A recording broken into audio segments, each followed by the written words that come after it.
Coming up on this week's episode of Breaking Through Glass Ceilings with Uncomfortable Conversations. I had to throw on my Cowboys jersey.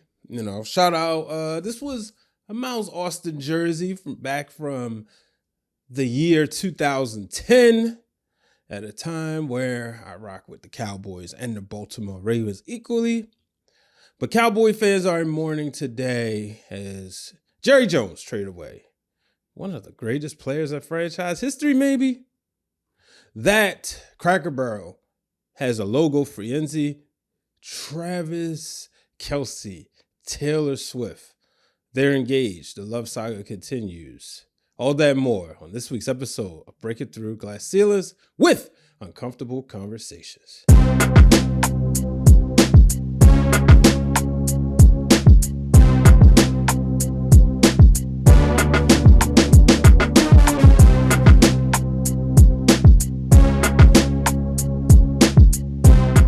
Hello, ladies and gentlemen. Welcome to this episode of Breaking Through Glass Ceilings. I'm your host, Brian H. Waters, and this show brought to you by Six Heart Media. Folks, I mentioned at the top of the show, I used to be a Cowboys fan. I used to ride around and say, how about them Cowboys? And with the latest Cowboys documentary that is on Netflix, the Cowboys have been heavily in my algorithm. It's brought back some nostalgia, back to the days of Troy Aikman, Emmitt Smith, Michael Irvin, and then Jimmy Johnson, which later became left as the head coach. We got Barry Switzer. It was also centered around Jerry Jones, the owner who purchased the Dallas Cowboys in the late 80s and reconstructed the team. And man, they were so magical, the 90s. When I got into football, that was the first team I saw on television. It was the Cowboys and the 49ers. Now, I didn't know you wasn't supposed to like both teams, so I had an affinity for both. But then I tend to lean towards one. Between my god brother Michael, my guy Mr. Thorny, shout out to Mr. Thorny. Diehard Cowboys fans. Michael won't admit that he was a Cowboys fan nowadays. I really dove in. And then we got the Ravens, and I became a Ravens fan. I love both teams. It's the reason why I wear this Miles Austin jersey. A jersey that it was either him or Dez Bryant. Clearly, I made the wrong decision. But then again, I didn't because I'm not really a big Dez Bryant fan anymore. So over the years, I had to pick a team. And I stopped rocking with the Cowboys as much. I love them, but I'm not emotionally attached. And I'm glad I'm not after yesterday. Last week around this time, it was a Friday afternoon. I was sitting there, I was putting together my daughter's bed, and I was watching this interview between Stephen A. Smith and Jerry Jones. And the conversation was about Micah Parsons. And Jerry was adamant that he had Micah under contract for the next few years. He wasn't trading him. He knows he's a future Hall of Famer. He wanted to get the deal done. He wanted to re-sign him to an extension, but he wanted it to make sense for his franchise and his business. And there's been this talk about Jerry Jones for years. And I remember thinking, he's not going to let him go. So this weekend, I watched the Dallas Cowboys documentary, and it brought me back to when they acquired Charles Haley. And they talked about the issues he had with the 49ers, and now that they have him, they won't have those issues no more. But guess what? And I kept thinking, Jerry's not going to make that same mistake. He's not going to make the mistake that the 49ers made by trading Charles Haley to him, which led them to winning 3 out of 4 Super Bowls. Jerry made that mistake. Or did he? Micah Parsons was traded to the Green Bay Packers, of all people. The team that prevented not one, but 2 promising teams from getting to the Super Bowl. You had the divisional rounds. We all remember the night Dez caught the ball against the Packers in Lambeau Field. Packers beat them. I still blame DeMarco Murray for that game. And that was the time I'm well in. I am a Cowboys fanatic at the time. Cowboys and Ravens. And if they had played in the Super Bowl, I was rooting for the Cowboys because the Ravens had just won it 2 years prior, and I hadn't seen the Cowboys win since 1995. But then we saw later on the Packers beat them. Dak Prescott and Ezekiel Elliott's rookie year. And that was the year when I said, bro, I can't do this. I can't bring my heart to deal with this every year. So I had to make a decision. I leaned towards the Ravens. I still like the Cowboys. I still look at the 90s Cowboys with great reverence and infatuation. But here's the thing, ladies and gentlemen. It made me think, did Jerry Jones disrespect Micah Parsons? He didn't sign him to extension. He said Micah has been pleasant to deal with. But the reason why I asked, did he disrespect him? He is one of the top 3 best defenders in the league. But he's also 26, and many deem a future Hall of Famer. He was the best player on that team, no doubt about it. Better than the quarterback. Better than the running backs, the receivers. But they didn't sign him to an extension and then traded him. And the thing that was very interesting was saying the franchise will be better without him. Yes, they got 2 first-round picks. They got defensive tackle Kevin Clark. But saying the franchise is going to be better without him, when you're a guy who said you asked the Lord above for one more Super Bowl. Now, I would say 2 teams for sure I thought could win it all. That 2017, I know that was the year the Giants won. I know the Patriots was undefeated that year. But I always believed that the Cowboys could have beat the Patriots that year. They would have had a rematch like the Giants did. And the 2014 team, I believe they could have been Super Bowl champions. Not so certain about the 2016 team. As much as I like to believe that Dak and Zeke could have got it done. Zeke was playing out of this world. Just not sure. But you let, 2 Super Bowl teams get away. And now I don't see a Super Bowl in the Cowboys' future. And people were saying a lot of jokes. I see a lot of Cowboys fans are irritated with Jerry Jones. They're tired of him. And I understand. But I don't know. And I wonder, did he disrespect Micah Parsons with that statement? Now, Micah's going to a Green Bay Packers team who is getting better and better each year. They have a good quarterback at Jordan Love. So now I'm wondering, did you just hand them a trip to the Super Bowl? And the very move that I said Jerry Jones wouldn't make, that he was able to be a beneficiary of 30 years ago, he may have just handed the Green Bay Packers a Super Bowl. But it makes me think about this. If you're a Cowboys fan, why do you stay? I always say this. As fans, we are the ones consuming the product. We're paying for it.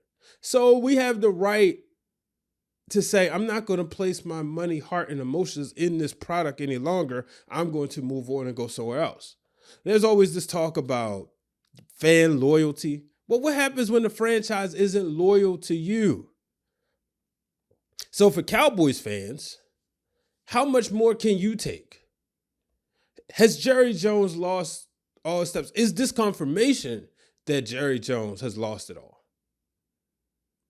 Remember, the pick that they drafted, Zach Martin, all-pro offensive lineman Zach Martin, he had his hand on the card for Johnny Manziel. And we saw how Johnny Football's career panned out. You imagine. How much longer will Cowboy fans continue consuming this product? Will Jerry Jones ultimately step away? Now, watching that documentary, there was this back and forth until finally, it was the thing of who got the credit. And he didn't like the fact that Jimmy Johnson took credit. He wanted to be known as somebody who had a little bit of credit. And what I saw was somebody, and he was a former football player, he wanted to be amongst the boys. He wanted that camaraderie. And that cost him. Now, Barry Switzer came in and he won the Super Bowl, and I don't think that should be overshadowed. Yes, he said 500 coaches could coach the team, and that was disrespectful. Very disrespectful. You know, and they made the moves, and you look back in 95 and like Troy Aikman and them said, it's almost like they won in spite of. That just goes to show you how talented that team was. But it ran out in 96 and it never reached the glory days again. So we'll see. Best of luck to Cowboys fans. I'm standing solidarity with y'all. Ladies and gentlemen, if you want to support this podcast by wearing a t-shirt, whether it's the one that says breaking through glass ceilings or the one that says no ceilings above success, simply go to foryourwear.com. Also, you can support some of your other favorite podcasts and content creators, including Those Wrestling Girls, Seahawk, and the Wrestling Club. And you can support some of your favorite independent wrestlers, including Jay Bougie, Trisha Dora, Chaz the Dawn. Shoot, all the Pure Ignorance is on there. So go on foryourwear.com, go under personalities, you'll find Brian H. Waters, and buy a t-shirt. And remember, I'll give you a shout out on the show. Ladies and gentlemen, are you in the gym every week? Are you looking to kind of keep yourself cool while you work up a nasty sweat? Well, I got the best thing for you. Cooling bands, bandanas, cooling towels, and so much more.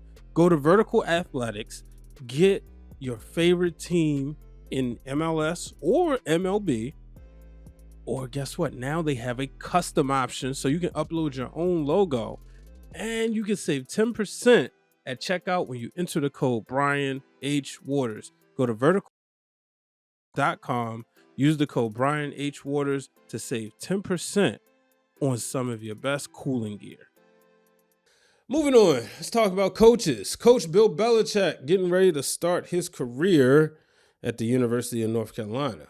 Now, y'all may know the name Jordan Hudson, his girlfriend. Now, Jordan's 24 years old, Belichick's 73. There was always the joke that when Belichick won his first few Super Bowls, she wasn't born. Yeah. Now, here's the thing. She recently filed a trademark for the term gold digger. I love every bit of this. Y'all gonna make fun of Jordan Hudson. Y'all gonna call her a gold digger. She gonna make money off of it. Now, a lot of people think that she's going to be the one coaching and running the University of North Carolina. We saw her sitting there telling Belichick, no, don't answer this, don't answer that. I'm here for the chaos. I want to see how this is all going to play out.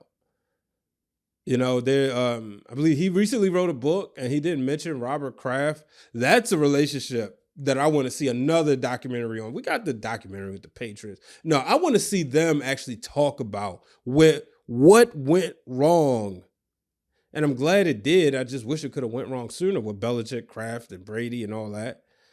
Because boy, oh boy, those Patriots teams...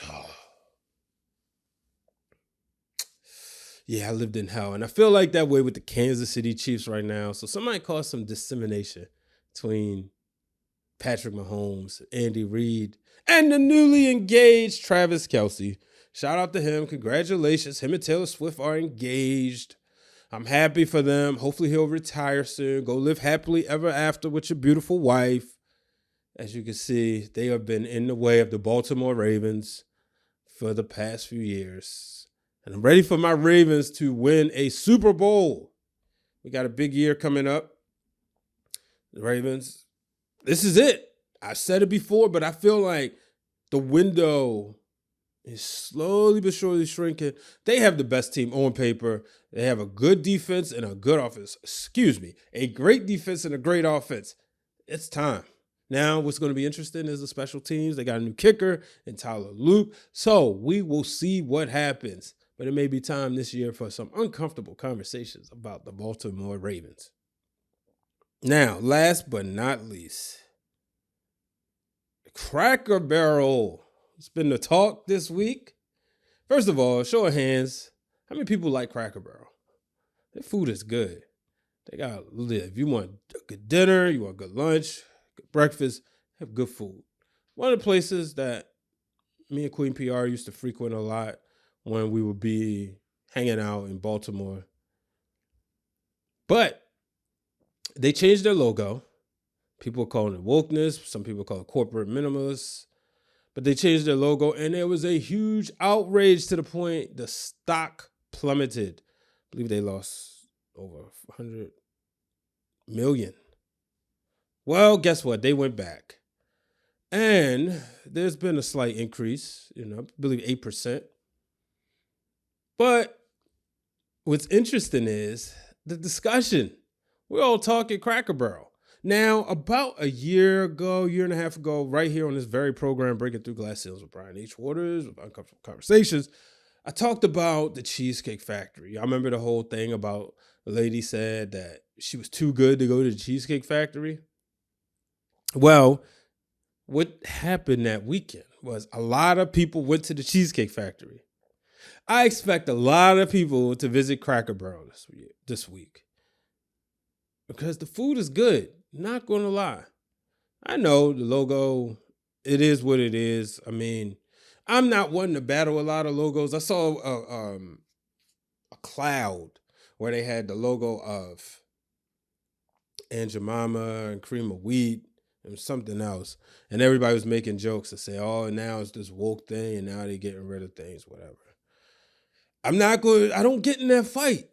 People feel how they feel, but I will say this, the food at Cracker Barrel is good. I always had good service too. So I expect a lot of people to go there this week. If you went to Cracker Barrel this weekend, let me know. But y'all let me know how y'all feel in the comments. Make sure you check out this week's episode of Loving Them Gates right here on Six Heart Media Productions. Me and Queen PR are going to talk about Beyond the Gates, and we're going to rank the characters. Before I go, I want to give a shout out to my guy, Mic'd Up on Sports, Mike Marcantonini, for inviting me to join him in the broadcast booth to call the Aberdeen IronBirds game. It was a great time. Somebody who loves baseball, I know the Orioles aren't doing well, but somebody who loves baseball, an opportunity to sit there and call the game, really talk about what's happening on the field with one of the best play-by-play announcers I know, and Mike. It was an honor and pleasure, and I want to give a shout out to him and thank him for this opportunity to join him as I watched him just really call an incredible game. The IronBirds didn't win, but we saw a lot of excitement in the earlier innings, and then we saw a pitcher's duel. And somebody who likes the craft of baseball, I like both styles of games, and then the way it ended. So shout out to Mike, and I got to say, I'm gonna go ahead and put an endorsement out there. If you're looking for somebody to do play-by-play, that is your guy. And I even dropped his LinkedIn in the description. So shout out to Mike. That'll do it this week, ladies and gentlemen. Thank you for joining me on this week's episode of Breaking Through Glass Ceilings with Uncomfortable Conversations. Until the next time, folks, remember, do not let anyone place a ceiling above your success. So long, everybody.